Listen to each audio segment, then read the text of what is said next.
우리 오늘은 그럼에도 은혜입니다 라고 하는 제목으로 하나님 말씀을 나누도록 하겠습니다. 제가 일전에 굉장히 인상 깊게 읽었던 책 한 권이 있는데 블라인드 스팟이라고 하는 책이 있습니다. 이 블라인드 스팟은요, 우리말로 번역하자면 사각지대, 그러니까 눈에 보이지 않는 사각지대라고 하는 뜻입니다. 그러니까 우리가 이렇게 운전을 하다 보면 지금 내 양옆에 차가 있는지 없는지를 확인하기 위해서 사이드 미러를 확인하잖아요. 근데 아마 운전을 하시는 분이면 다 아실 거예요. 이 사이드 미러에도 각도상 보이지 않는 곳, 보이지 않는 사각지대가 존재합니다. 그것이 어디냐면 바로 내 왼쪽 나와 가장 가까이 붙어 있는 이 차량은요, 이 앉아있는 각도상 사이드 미러에 잡히질 않아요. 그래서 이것을 우리가 사이드 미러의 사각지대다라고 해서 블라인드 스팟이라고 부릅니다. 그리고 실제로 교통사고 통계 자료를 보게 되면 이 블라인드 스팟 때문에, 보이지 않는 각도에서 이 옆에 있는, 바로 옆에 있는 차 때문에 교통사고가 나는 경우들이 통계상 의외로 굉장히 높다는 것을 우리가 발견할 수 있어요. 이처럼 우리는요, 의외로 나와 가장 가까이에 있는 곳을 발견하지 못할 때가 많아요. 보지 못할 때가 많아요. 예를 들어서 우리들 그러잖아요. 가방 딱 맨 채로 가방 어디 갔지? 가방 못 찾겠어. 그리고 열쇠를 손에 들고 나 손을 열쇠 어디 갔지? 하다못해 저는 지난주에 그런 것도 경험했어요. 이렇게 전화하면서 통화를 하는 거예요. 나 핸드폰 어디 있는지 못 찾겠는데. 이런 경우들을 우리는 굉장히 비일비재합니다. 생각보다 우스운 상황들이 우리에게 펼쳐질 때가 많아요. 뿐만 아니라 우리 인생에 있어서 막 상황이 급박해지거나 어딘가에 정신없이 몰두하다 보면 전혀 생각지도 못했던 너무나 기본적인 것들을 놓치게 될 때가 많습니다. 가령 크리스마스만 되면 찾아오는 나 홀로 집에라는 영화를 혹시 여러분 아세요? 여기에서 이제 연식이 갈리는데 이 영화를 모르면 어린 거고요. 이 영화를 알면 젊은 거고요. 이 영화가 지겨우면 청춘은 아니다. 이렇게 이해하시면 좋을 것 같아요. 근데 영화의 시작이 이래요. 성탄절을 맞아서 온 가족이 이제 여행을 떠나게 되는데 너무 분주하고 정신이 없던 나머지 다 챙겼는데 미처 딱 한 가지를 깜빡 놓고 옵니다. 그게 누구냐? 바로 자기 아들. 다 챙겼는데 자기 아들을 깜빡침에 놓고 오는 그런 굉장히 우스운 일이 이 가족에게 일어나게 됩니다. 이처럼 여러분, 너무너무 중요한 것이지만 미처 깨닫지 못하고 놓치면서 살아가고 있는 그런 가치들이 있다는 거예요. 그게 바로 오늘 이 블라인드 스팟의 저자가 말하는 블라인드 스팟이라고 하는 단어입니다. 이 저자는요, 우리 인생에 있어서 대부분의 실패와 실수는 모두 이 블라인드 스팟에 의해서 발생한다고 이야기합니다. 마치 교통사고의 많은 부분이 이 블라인드 스팟, 이 왼쪽에 있는 차량 때문에 생겨나는 것처럼 우리 인생 역시도 우리 인생의 사건과 사고는 늘 전혀 예상치 못했던 가장 가까운 곳에서 일어나게 된다는 거죠. 사람도 마찬가지예요. 사람도요, 늘 가장 나와 가까운 사람이 뒤통수를 치고 배신을 때리고 사기를 칩니다. 우리가 이걸 늘 염두에 두고 살아야 되죠. 그래서 우리 인생의 성공은 사실 누가 더 똑똑하고 누가 더 훌륭하고 여기에 달려있는 것이 아니라 오히려 누가 이 블라인드 스팟을 늘 염두에 가면서 살아가고 있느냐. 즉 너무 당연한 나머지 지금 내 눈에는 띄지 않지만 내가 놓치고 있는 중요한 것은 없는가, 이거를 늘 생각하며 살아가는 사람들이 결국 인생의 성공을 경험하게 된다라는 내용이 이 책에 담겨 있습니다. 오늘 여러분, 제가 이 책을 읽다가요, 문득 드는 생각이 있어요.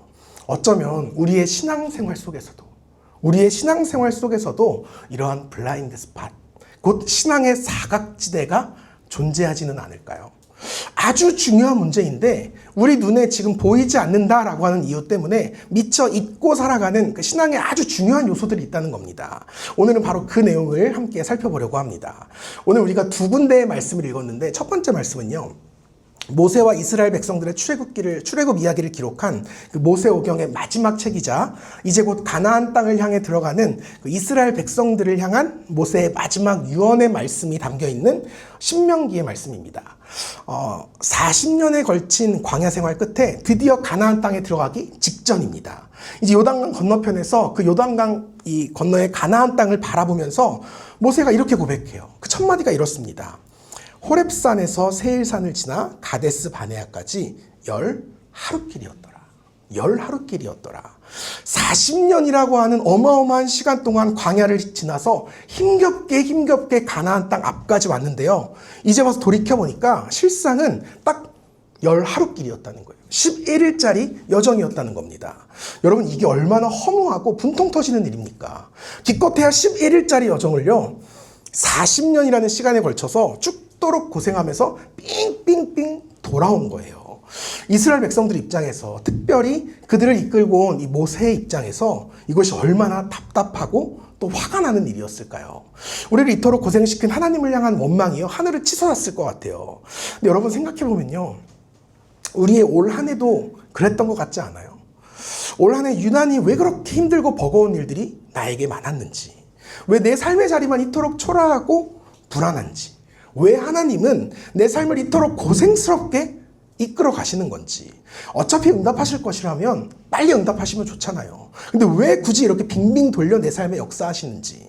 어차피 저에게 주실 것이라면 더 빨리 주셔도 됐잖아요. 어차피 취업 시켜주실 것이라면 더 빨리 시켜주셔도 됐잖아요. 어차피 이 교회 주실 거면 더 빨리 주셨어도 됐잖아요. 어차피 교회 부흥시켜 주실 거면 더 빨리 부흥시켜 주셔도 됐잖아요. 이 더디고 지지부진한 과정 속에서 하나님께서 정말 나와 함께하는 것이 맞는가? 하나님이 정말 나를 사랑하는 것이 맞는가? 믿음이 적은 거로 눈물을 흘리며 마음고생했던 그 지난 날들이 우리에게 얼마나 많았는지 모릅니다. 여러분, 도대체 왜 하나님께서는 우리의 인생을 이토록 답답하고 힘겹게 인도하시는 걸까요? 왜 하나님께서는 열 하루면 올 수 있는 길을 무려 40년에 걸쳐 인도하신 것일까요? 사실 하나님께서 마음만 먹으시면 40년 걸릴 일도 열 하루길 만에 오게 하실 수 있는 분이신데, 또 고통과 절망의 연속이었던 내 삶의 자리도요, 충분히 평탄하게 이끄실 수 있는 분이신데, 왜 굳이 하나님께서는 우리의 삶을 이토록 쉽지 않은 방법으로 어렵게 인도해 가시는 걸까요? 그 이유를 성경이 분명하게 진 거예요. 제가 말씀을 좀 읽어드릴게요.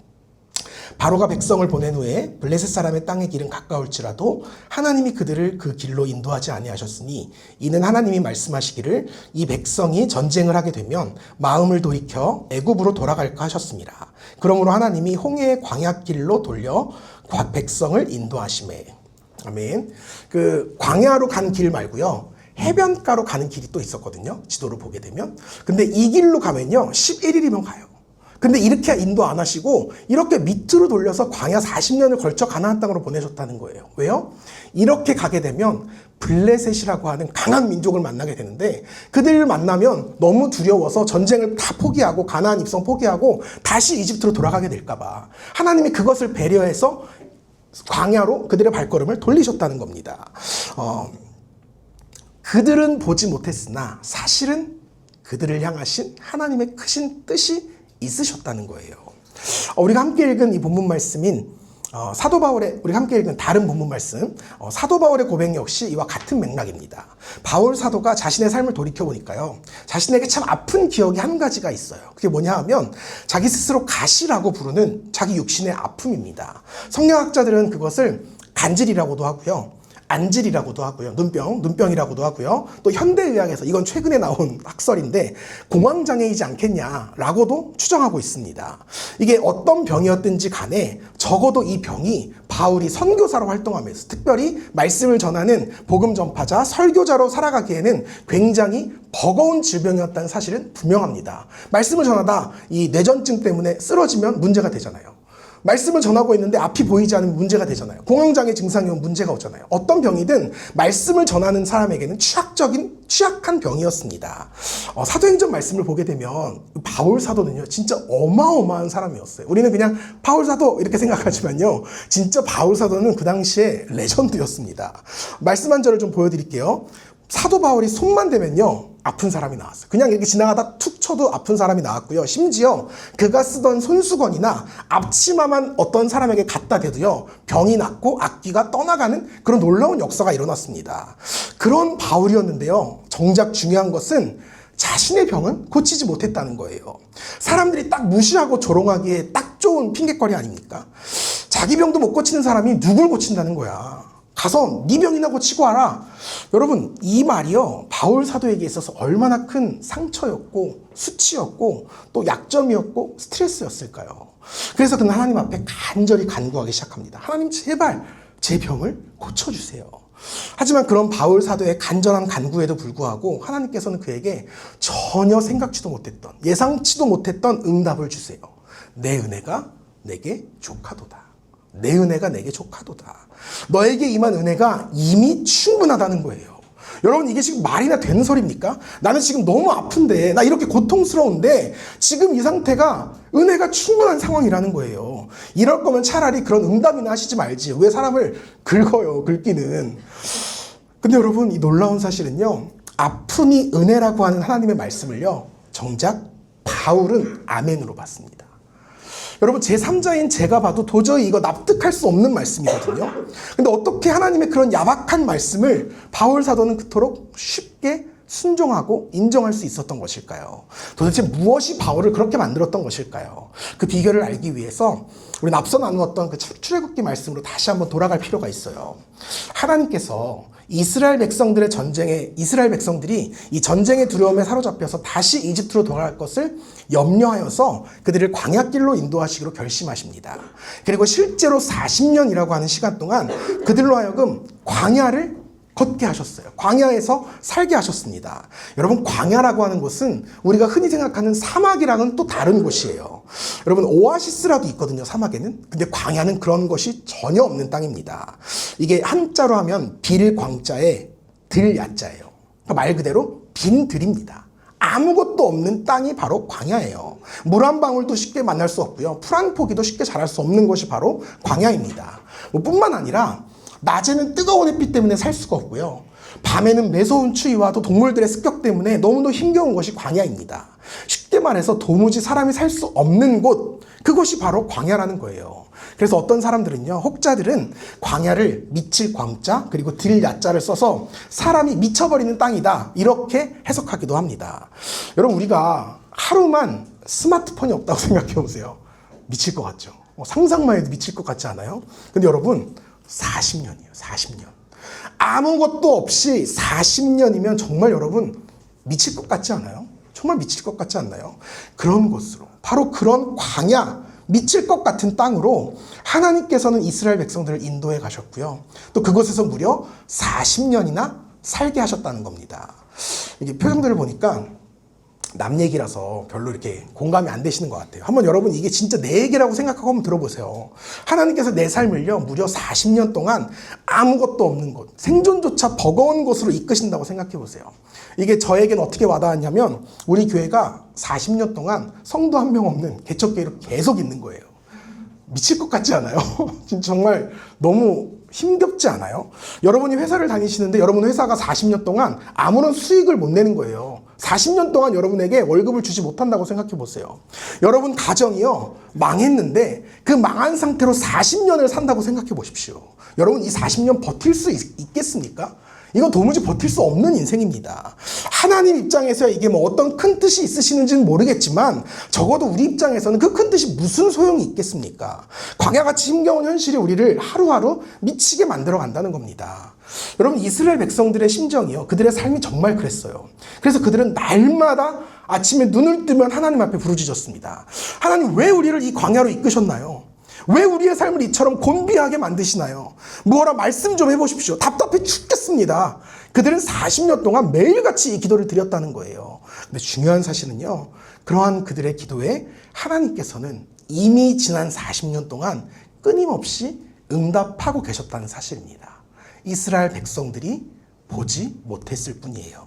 제가 말씀을 한번 다시 읽어드릴게요.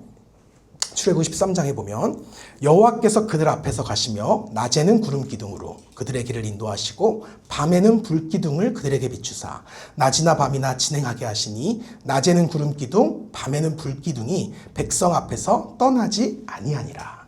아멘. 이 말씀을 제가 이제 하이라이트 해놓은 부분만 한번 좀 이어서 읽어볼까요?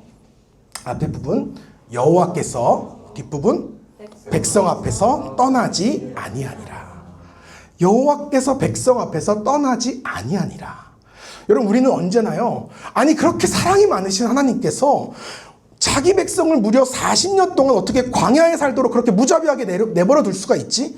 여기에 우리는 늘 포인트를 둡니다. 우리는 말씀을 이렇게 받아들이고 이렇게 해석을 해요. 철저히 내 시선으로 말씀을 보는 거예요. 이스라엘의 입장에서 말씀을 보는 겁니다. 여러분 이 말씀은 그렇게 보시면 안 돼요. 하나님께서요 그 절망스러웠던 40년의 시간 동안 그들과 쭉 함께 하셨대요. 그들이 보지 못했으나 여호와께서 백성 앞에서 떠나지 아니하니라. 이게 팩트라는 겁니다. 하나님께서는 자기 백성들을요, 아무도 살 수 없는 그런 미칠 것 같은 그런 광야라는 땅에서 40년간 무탈하게 생존하게 해주셨다는 겁니다. 여러분, 아무것도 없는 그 땅에서요, 하나님은 자기 백성들을 단 한 끼도 굶기지 않으셨어요. 그토록 뜨겁고 추운 광야라고 하는 땅에서요, 구름 기둥과 불 기둥으로 감기하면 걸리지 않게 하셨습니다. 또 낯선 이방 땅에서 다른 민족들에게 단 한 번도 침략을 당해서 해를 당하지 않게 지켜주셨어요.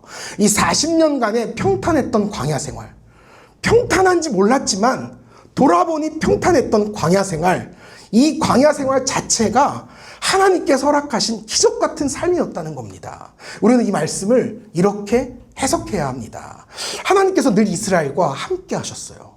만나와 메추라기로 함께 하셨고요. 구름 기둥과 불 기둥으로 함께 하셨습니다. 언제나 자신의 백성들을 지켜주셨어요. 그러나 그들은 자신들 앞에 펼쳐진 초라하고 힘겨운 현실에 대한 두려움과 절망과 낙심 때문에 정작 그들이 바라보아야 할 하나님의 임재, 하나님의 인도하심, 하나님의 기적은 보지 못했다는 거예요. 왜 하나님은 우리 곁에 없냐? 이렇게만 그들은 기도하고 간구했다는 겁니다. 그들이 보아야 할 것은요, 아무것도 없는 광야 땅이 아니라 그 땅을 늘 둘러싸고 있었던 불기둥과 구름기둥이어야만 했습니다. 온 하늘을 덮으며 매일같이 떨어지는 만나와 메추라기, 그들은 그것을 바라보았어야 했습니다. 하지만 그들은 자신들의 부족한 현실에 갇혀서 그 매일같이 쏟아지는 하나님의 놀라운 은혜를 늘 잊고 살아갔다는 거예요. 이것이 바로 그들이 경험했던 신앙의 블라인드 스팟이었습니다. 그렇게 40년간의 광야 생활을 마치고요, 이제 요단강 건너에서 저 가나안 땅을 바라보면서 모세가 이렇게 이야기하는 거예요. 이제와 돌이켜보니까 내가 정말 아쉽고 속상했던 일 하나를 꼽으라면 10하룻길을 40년에 걸쳐서 돌아왔다는 사실이 아니다. 그렇게 고생을 시킨 하나님에 대한 원망이 아니다. 내가 정말 안타까운 것은 매일같이 불평하고 원망하느라 매일같이 함께 하시며 지켜주셨던 하나님의 은혜를 미처 깨닫지 못하고 살아온 40년이라는 시간이다. 그러면서 가나안 입성을 앞둔 자신의 후손들에게 이렇게 당부하는 거예요. 이제 너희는 하나님께서 약속하신 저 가나안 땅에 들어가게 될 것이다. 그러나 너희가 절대 잊지 말아야 할 사실이 한 가지가 있다. 이제껏 인도하셨던 하나님께서 앞으로도 너희의 삶을 인도하실 것이다. 이제껏 지키시고 돌보셨던 하나님께서 앞으로도 너희의 삶을 책임지실 것이다. 그러니 너희는 단 하루도 주님의 은혜를 잊지 말고 살았으면 좋겠다. 불기둥과 구름기둥으로 지켜주신 하나님, 만나와 메추라기로 배를 채워주신 하나님, 샘물을 솟아나게 하신 하나님, 그분의 은혜를 절대 잊지 말고 매일 발견하면서 살아가거라. 이것이 바로 이스라엘 백성들을 향한 모세의 마지막 유언이자 당부이고 권면의 말씀이었습니다. 사랑하는 여러분, 저는 이 말씀이요, 이 모세의 권면이요, 오늘 우리에게도 동일하게 주시는 권면의 말씀이라고 믿습니다. 여러분, 어느덧 한 해의 마지막 주일이에요. 어느덧 올 한 해를 우리가 다 살았어요. 다 살았습니다. 그런데 이 가운데 혹여라도 불평 속에 이 한 해를 마무리하고 계신 분이 계십니까? 한숨과 근심으로 한 해를 마무리하고 계신 분이 계세요? 다가올 내년에 대한 두려움과 걱정 때문에 잠 못 이루는 이 시간을 보내고 계신 분이 계십니까? 그렇다면 여러분 잘 들으셔야 돼요. 여러분을 향하신 하나님의 말씀입니다. 너희는 나를 기억하여라. 눈에 보이지 않기에 늘 잊고 살아가는 나의 존재와 또 나의 은혜를 늘 기억하며 살아가거라. 이제껏 너희의 발걸음을 인도해온 나 여호와 하나님이 오늘도 내일도 영원히 너희를 인도할 것이다. 여러분, 이 말씀을 나에게 주시는 말씀으로 믿음으로 고백하셔야 됩니다. 또 다른 본문 바울 사도의 고백 역시 똑같은 맥락에서 우리는 이 말씀을 이해할 수 있어요. 바울 사도가 그렇게 생각했을 거예요. 이제껏 내 육체의 가시, 내 육신의 그 아픔과 고통만 생각하느라 정작 그동안 나와 함께 하시고 지켜주신 하나님의 은혜를 내가 깨닫지 못한 채 살아갔구나. 나는 늘 이 아픔을 없애주세요 라고만 간구하고 기도했지, 정작 이렇게 아픈 몸을 가지고도 이렇게 놀랍게 쓰임받을 수 있도록 인도해 주신 하나님의 은혜를 나는 생각하지 못한 채 그렇게 살아왔구나. 돌아보니 매일의 삶 속에 부어주셨던 주님의 은혜가 정말 나에게 족하였구나. 정말 나에게 그 은혜가 충분했구나. 이 사실을 딱 깨닫게 되니까 바울 사도가요, 그때 이후로 더 이상 자신의 치유를 위해서 간구하지 않을 수 있게 되었다는 겁니다. 사랑하는 성도 여러분, 한 해의 마지막 주일이에요. 여러분은 모두 올 한 해 어떤 한 해를 사셨습니까? 저는 이 시간 올 한 해 여러분들이 겪었던 그 모든 아픔과 고통 속에는 반드시 하나님의 뜻이 담겨 있다. 그러니 무조건적으로 참고 버티고 견디고 승리해라. 이런 거창한 말씀을 드리려는 것이 아닙니다. 다만 우리가 그 가운데 놓치고 있었던 너무나 분명한 진리 한 가지가 있었음을 꼭 기억하자는 겁니다. 그것이 바로 주님의 은혜입니다. 주님의 은혜예요. 우리 신앙의 블라인드 스팟에 가려져서 매 순간 놓치며 살아가는 주님의 그 놀라우신 은혜와 인도하심이 매일같이 우리에게 있었다는 사실을 우리는 기억하며 살아가야 합니다. 사랑하는 성도 여러분, 우리가 이제 눈을 뜹시다. 정말 눈을 뜹시다. 우리 신앙의 사각지대를 벗어납시다. 여러분, 운전할 때도요, 이 사각지대를 볼 수 있는 방법은 딱 하나예요. 몸을 수그려서요, 몸을 비틀어서 이렇게 보는 수밖에 없어요. 이렇게 봐야 블라인드 스팟에 있는 차량이 보입니다. 마찬가지예요. 우리가 우리 신앙의 사각지대를 벗어나기 위해서는 힘들어도 우리의 영혼을 비틀어야 돼요. 우리의 영혼을 비틀어야 됩니다. 읽기 싫어도요, 우리의 영혼을 비틀어서 말씀을 읽어야 돼요. 기도하기 싫어도요, 우리의 영혼을 비틀어서 기도해야 됩니다. 교회 나오기 싫어도요, 우리 영혼을 비틀어서 교회 나와야 돼요. 세상에서 크리스천답게 살기 싫어도요, 우리 영혼을 비틀어서 크리스천답게 살아가야 합니다. 그래야 내 삶 속에 이미 족하게 채워져 있는 이 충분한 하나님의 은혜를 우리가 발견할 수 있다는 겁니다. 그래서 새롭게 다가오는 2026년도에 우리의 영혼을 비틀어서 이 26년도를 맞이하기 위해서 교회에서 아주 중요한 시간을 준비했습니다. 신년 특별 금요 기도회를 준비했어요. 우리가 작년까지는 온라인으로 신년 특별 새벽 기도회를 진행을 했잖아요. 물론 의미가 없진 않지만 개인적으로 좀 아쉬웠어요. 이 말 그대로 좀 기도회인데 설교 딱 듣고 끝나는 게 대부분이었어서 좀 아쉬웠습니다. 그래서 이번에는 어떻게 할 수 있을까 고민을 하다가 이번에는 신년 특세가 아니라 신년 특금을 하려고 합니다. 당장 돌아오는 1월 2일부터요. 이번 주 금요일부터 총 4주간 4번 함께 교회에 모여서 뜨겁게 기도하고 찬양하는 시간을 좀 가지려고 합니다. 여러분, 초장부터 여러분의 영혼을 잡으셔야 돼요. 초장부터 여러분의 영혼을 비트셔서 내가 정말 기도해야지, 말씀 듣고 은혜 받고 결단해야지, 이 감정을, 이 마음을 품고 여러분의 영혼을 비트셔야 됩니다. 이거 초장에 안 비트면 끝까지 어떻게 될지 몰라요. 여러분 모두 참석하셔서요, 귀한 은혜를 누리시기를 축복합니다. 주제는요, 숨은 은혜 찾기예요. 너무 좋지 않아요? 숨은 은혜 찾기. 한 해를 시작하면서 숨겨진 은혜를 찾으시고 회복하시는 저와 여러분 우리 모두가 되기를 주님의 이름으로 축복합니다. 여러분, 우리 2026년도도 승리합시다.